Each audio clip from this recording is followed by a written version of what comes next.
Berkibarlah bendera negeriku.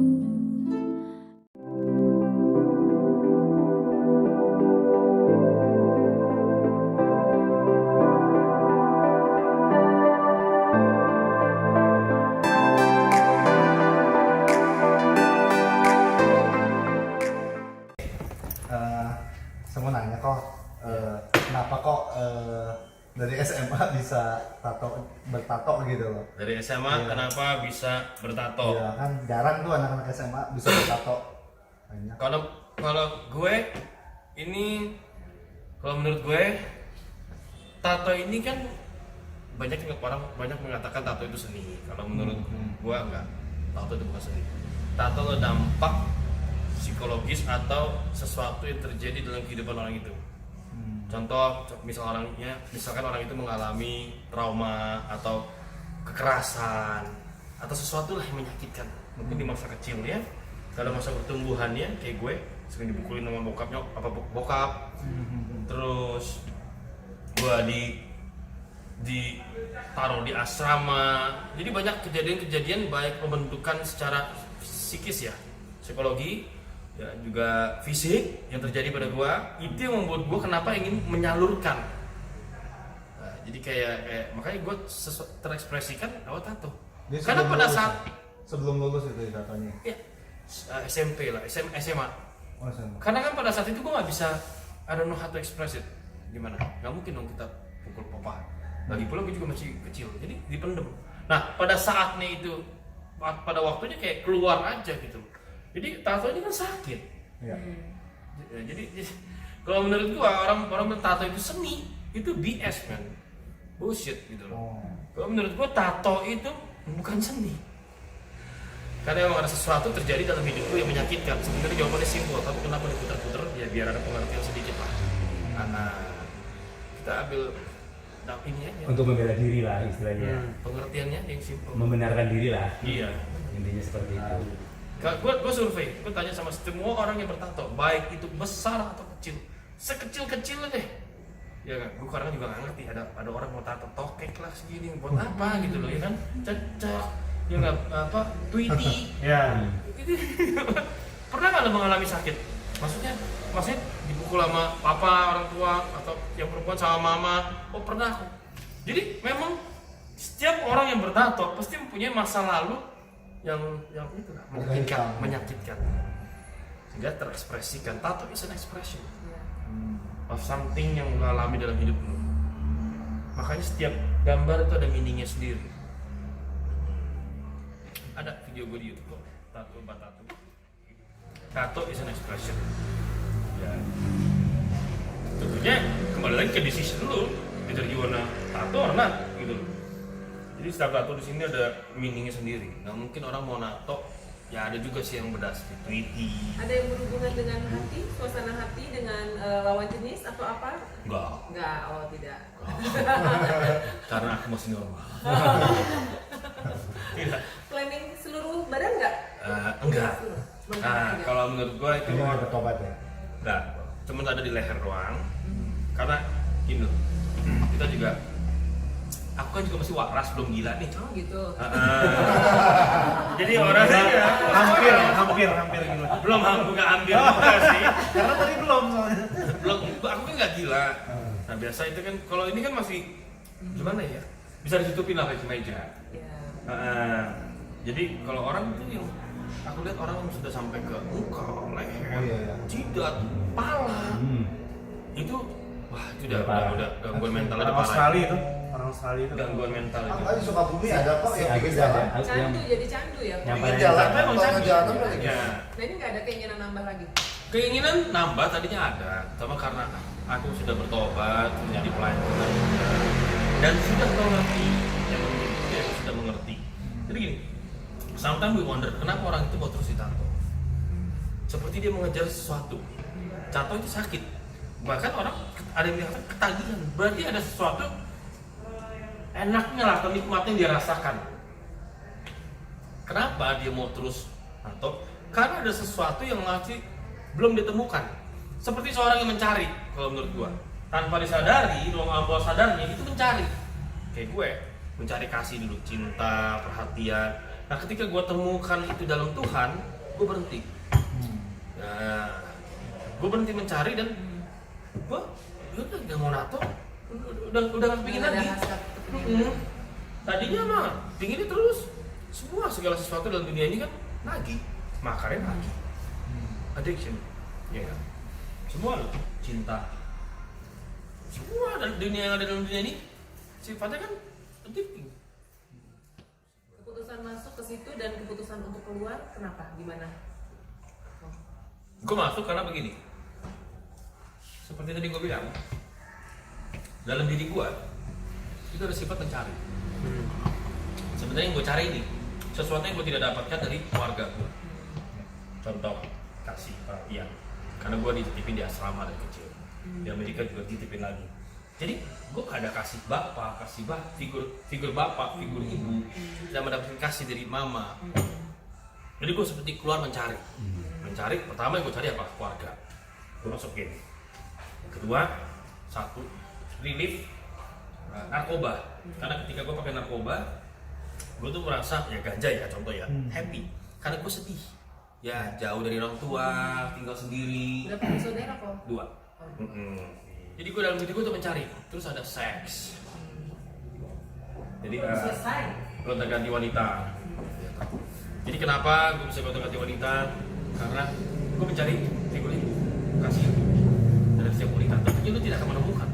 Karena beda yang kamu itu dapat figur ibu dalam pacar lu.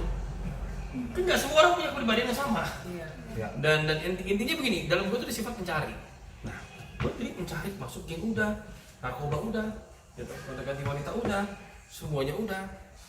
Jadi, tapi gue masih merasa gue belum menemukan apa yang gue cari. Nah, sampai gue ketemu sama teman dan orang dari perkumpulan setan. Jadi ngobrol-ngobrol, gue ditanya, cerita-cerita dong. Akhirnya gue jadi penasaran sendiri. Pertama emang mereka datang ke aku karena pengen beli narkoba. Jadi aku sebenarnya lu beli narkoba gini banyak buat apa sih?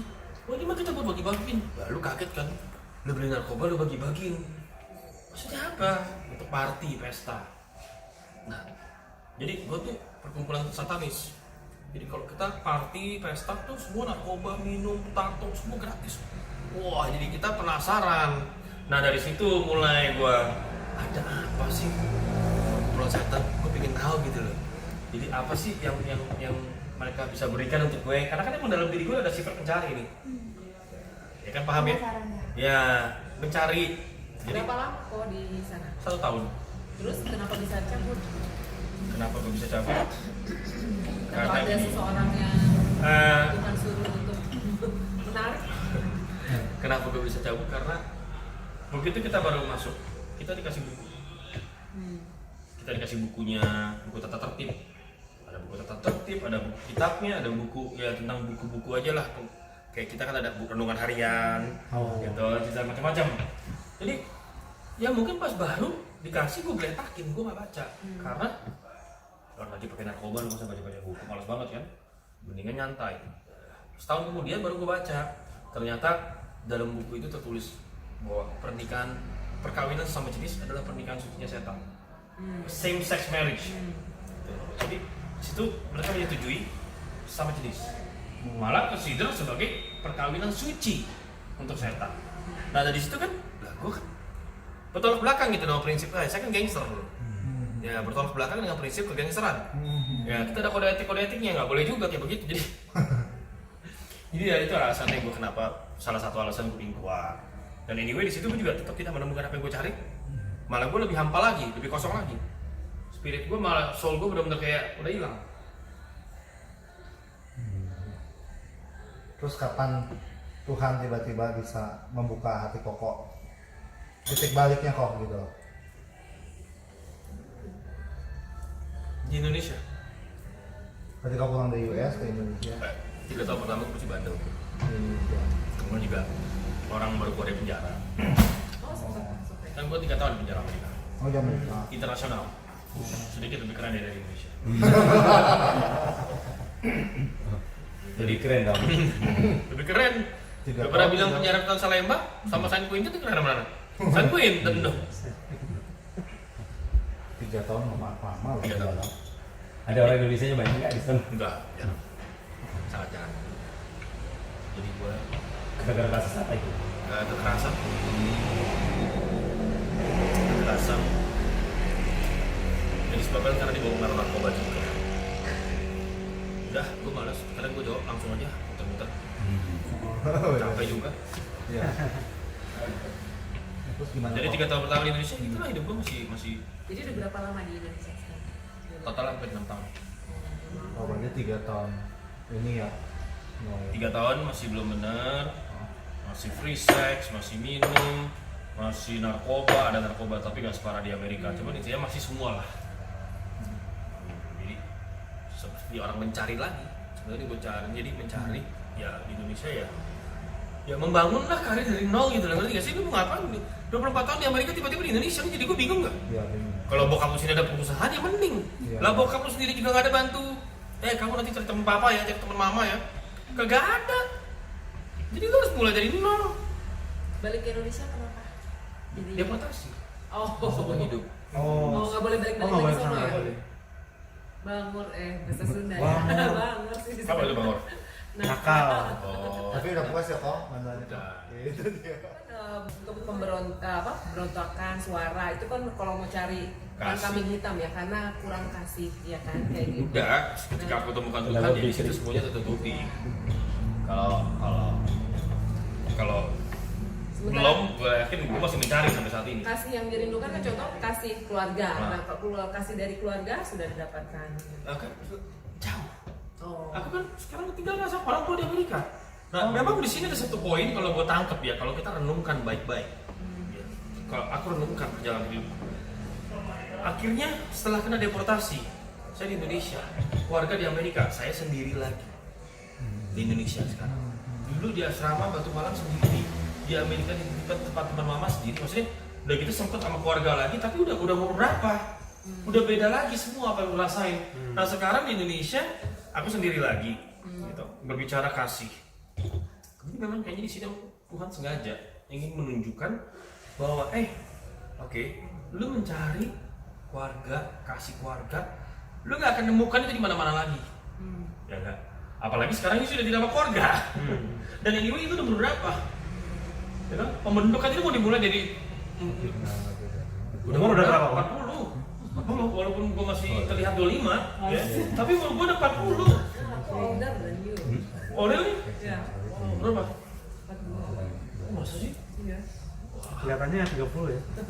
Kalau saya kelasnya 25. Ya bersyukur lah. Ya 40 muka 25 daripada kebalik muka 25 umur 40. Waduh. Umur 25 mukanya yang 40. Aku masih 17 tahun. Oh, udah kelihatan. Kalau yang umur 25 mukanya 40 lah itu repot itu. Jadi Tuhan kayak ingin nunjukin satu poin ke gua gitu. Bahwa lu mau cari itu kemana-mana lagi, udah lu nggak mungkin bisa menemukan. Nah sekarang coba, gua menemukan pas gue menemukan Tuhan itu seperti gua. Wah kayaknya ini yang Tuhan mau show buat gua. Contoh ya, keluarga di sini itu hanya perwakilan sebenarnya. Jadi yang benar-benar lo harus ini Tuhan nomor satu. Lu mau cari satu kasih, ya banyak keluarga zaman now ini berantakan. Ya banyak anak-anak muda zaman now kekurangan kasih. Intinya itu supaya kalau gue pelajari supaya mereka tuh lari ke Tuhan, bahwa dia adalah God is love, Sumber kasih. ya jadi lu gak akan nemukan kasih di mana-mana lagi. Nah sayangnya memang karena satu Tuhan nggak bisa dilihat, tidak gitu, dan banyak mereka malah mencoba mencari jawaban sendiri keluar. Kalau itu sih gue lihat sibuk cari jawaban, sama kayak gue dulu sibuk mencari penerimaan diri. Akhirnya apa? Jatuh dalam dosa demi dosa demi dosa demi dosa demi dosa. Sibuk mencari penerimaan diri. Ya, kalau gue tahu sekarang, mendingan gue benar-benar temukan itu. Wah, bukannya berarti gue datang ke gereja sekali, 2 kali terus gue rasa itu enggak. Benar-benar lo harus temukan Tuhan. Benar-benar harus mengalami encounter sehingga lo bisa merasakan kasihnya gitu loh. Sampai lo benar-benar itu susah juga kalau mau gue jelasin ya. Mungkin lo harus alami sendiri ya. Iya. Intinya Jadi kok sudah mengalami Tuhan. udah Pertemuan. alami Tuhan aja sih. Iya. Iya. Sampai lo benar-benar bisa ya rasain lah. Mungkin bagi teman-teman yang di luar yang mencari kasih yang selalu coba ikutin Tuhan. Kalau gue sih gitu.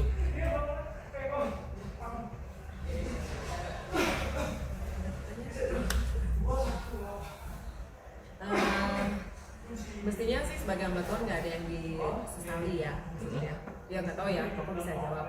Tapi kalau misalkan boleh bertanya, saya nggak tahu akan menerima pertanyaan saya apa enggak. Kalau waktu boleh diulang kembali, Koko akan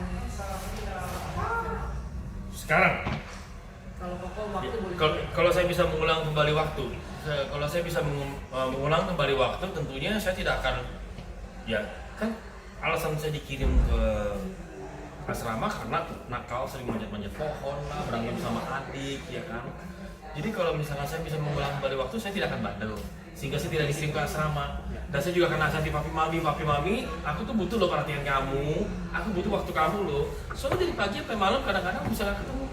Ya besok bisa nggak ketemu lagi, sibuk kerja. Ya aku tahu lah orang tua sibuk kerja. Kita nggak bisa salahin orang tua juga. Tapi sekarang begini, kadang anak kan tidak mengerti. Namanya juga masih anak-anak. Yang dia mengerti, yang dia tahu, yang dia tahu pasti gini, papa mama nggak pernah ada, dia tidak peduli sama aku, dia tidak sayang. Namun juga anak-anak umur 7 tahun, ya nggak. Ketika lo dikirim ke asrama, wah, kok gua dikirim jauh ke tempat yang jauh ya nggak, sedih. Lalu sedih pemikiran apa? Oh berarti aku sih tidak diterima, ya tidak diakui. Jadi orang tua maksudnya tujuan baik nih. Tujuan mereka apa? Ingin supaya anak jadi lebih disiplin, lebih pinter lah, lebih hebat, apa whatever lah. Tapi kan penerimaan anak beda. Merasa tertolak dari dia. Jadi merasa, kenapa ya? Kok dititipin di asrama? Ya. Penerimaannya beda Iya, gitu iya. loh. Jadi orang tua kadang tujuan baik, anaknya yang penerimaan Tujuan beda. Nah baik. ini kita harus ada komunikasi. Nah kadang memang kalau misalkan orang tuh ya disuruh melakukan things yang dia don't wanna do, pasti dia akan merasa tersiksa. Jadi kalau aku bisa mengulang kembali waktu sih, aku akan berusaha menjelaskan hal ini agar orang tua aku mengerti. Karena ini banyak aku dapetin, apalagi sekarang waduh generasi sekarang udah super sibuk sendiri sama handphone, sama gadget. Yang dimana orang sudah tidak peduli lagi, ya walaupun seperti family time, tapi semua sibuk mainin gadget. Jadi gimana ya, teknologi sih itu jadi sekarang batas. Kalau dulu mungkin beda ya, teknologi belum ada. Kalau sekarang menurut saya sih gadget yang menjadi tembok antara hubungan sesama gitu loh. Itu sih yang perlu diinin kalau menurut saya.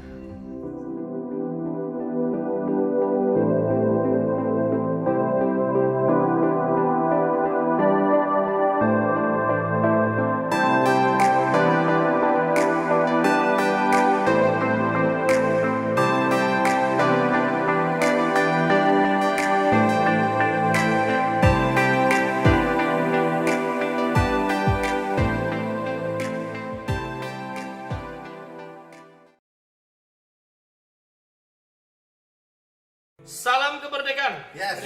Saat ini kami mau menyanyikan lagu untuk Indonesia. Yeah.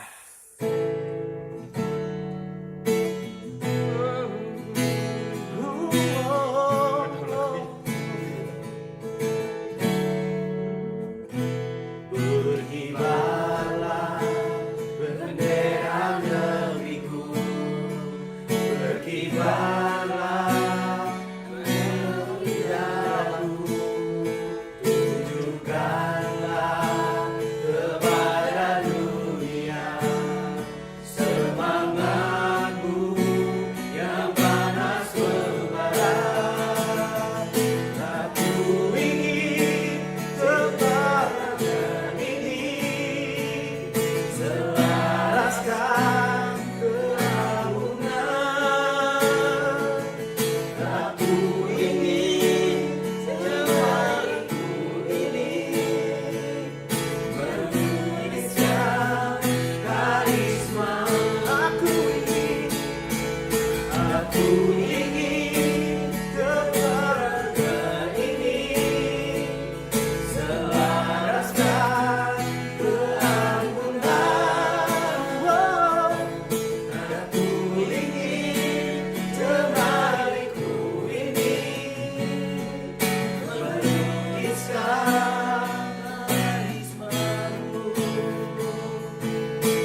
berkibarlah bendera negeriku, berkibarlah. Tapi boleh bagi biar gini ya Pak. Happy birthday. Apa namanya? Jessica. Oh, Jessica. Happy birthday to you. Umur berapa, Jess? Umur 16. Sebenarnya seorang lagi tadi sih. Loh, mana dia pulang? Di sini, nah foto. Loh, pulang sih. Fotoin Makalala. Foto ya, Ya. foto ya, boleh. Ya. Tuh, bentar ya. Ada. Iya. Iya. Ya. 1, 2, merah putih. Sorry. Nah, bener putih. Bentar kok. Kok jadi video? Iya. Dicium aja ya, ini udah aktif ya. Ini ulang tahun berapa? 16. 16. Namanya siapa? Jessica. Dia ketua jaringan doa pemuda. Wih. Hebat. Jadi di JDS kan Salomel koordinatornya jaringan doa sekota. Di dalamnya ada love community untuk dewasa muda, ada jaringan doa pemuda, ada. Ya, aku doakan pokoknya kamu ya. Aku doakan Jessica, Tuhan, biarlah Tuhan kau pakai anak ini secara lebih luar biasa lagi Tuhan.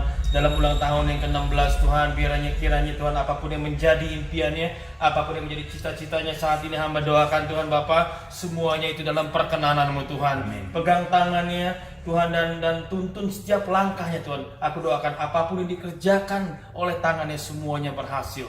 Berkati keluarganya, berkati studinya, berkati apapun yang dilakukan. Biar dia boleh bertumbuh menjadi sesuai, yang menjadi serupa denganmu Tuhan. Menjadi berkat bagi banyak orang dimanapun dia berada, dan bagi keluarga, teman-teman sekelilingnya.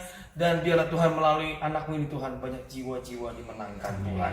Biarlah semuanya itu Tuhan hanya untuk kemuliaan nama-Mu saja. Terima kasih Bapak. Biarlah Tuhan pada saat ini berkat Tuhan serahkan anak dalam tangan-Mu Tuhan. Jessica, hanya dalam nama-Mu saja kami berdoa mengucap syukur. Amin. Amin. Yes. Thank you